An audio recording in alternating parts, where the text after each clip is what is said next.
Merci, Monsieur le Président. Mes questions s'adressent à Monsieur le Premier ministre, car depuis 2 ans, je les adresse aux différents ministres en charge sans que jamais aucune réponse n'en parvienne.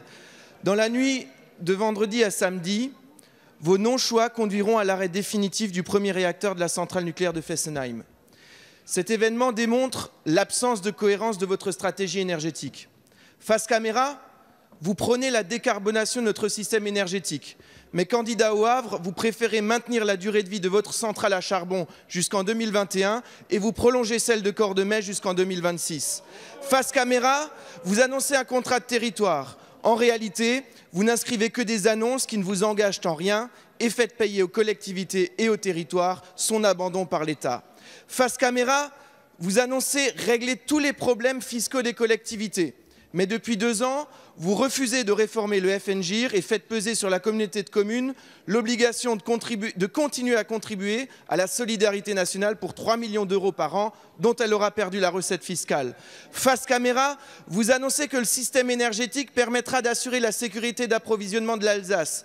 Mais toutes les études sérieuses, y compris de nos voisins allemands, démontrent que l'effondrement de la production d'électricité à l'échelle de la plaine du Rhin poseront de graves questions de stabilité dès 2023. Monsieur le Premier ministre, il ne s'agit pas de faire de Fessenheim un symbole de l'incohérence populiste verte de votre non-stratégie énergétique. Il s'agit bien de compenser sérieusement les effets d'une décision assassine pour tout un territoire. Quand allez-vous enfin mettre les moyens budgétaires pour accompagner les projets de territoire? Quand allez-vous prendre des mesures sérieuses pour assurer la sécurité d'approvisionnement électrique de l'Alsace? Merci, monsieur le député. La parole est à Madame Elisabeth Borne, ministre de la Transition écologique et solidaire, face au micro. Merci, Monsieur le Président, Mesdames et Messieurs les députés. Monsieur le député Schellenberger, la fermeture de Fessenheim incarne l'écologie de responsabilité portée par le Président de la République, le gouvernement et la majorité depuis 2017. Avec cette décision, nous tenons nos promesses. Nous transformons profondément notre modèle énergétique et surtout, nous accompagnons les Français et les territoires dans cette transformation. Tenir nos promesses, nous le faisons avec cet événement historique. Conformément aux engagements du Président de la République, nous fermons une centrale nucléaire. Transformer profondément, nous le faisons en engageant avec cette fermeture la réduction à 50% de la part du nucléaire d'ici 2035. Alors pourquoi nous le faisons?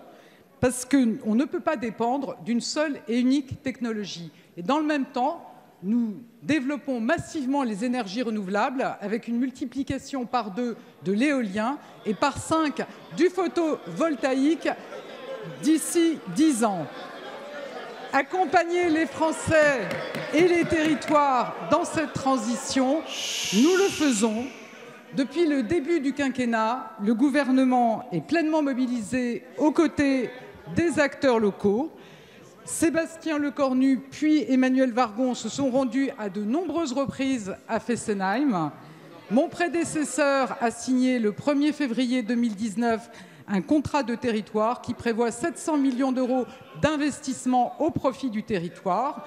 L'État s'est également assuré auprès d'EDF que l'ensemble des salariés retrouveraient un emploi dans le groupe, les sous-traitants faisant l'objet d'un accompagnement adapté. Alors, monsieur le député, nous sommes pleinement mobilisés pour faire de cette transition une réussite pour le territoire. Merci, madame la ministre. Monsieur le député.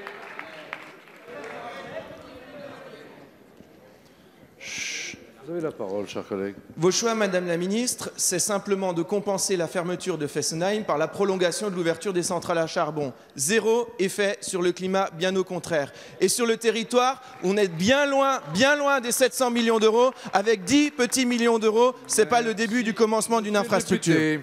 La parole est à monsieur Jean-Félix Acquavive.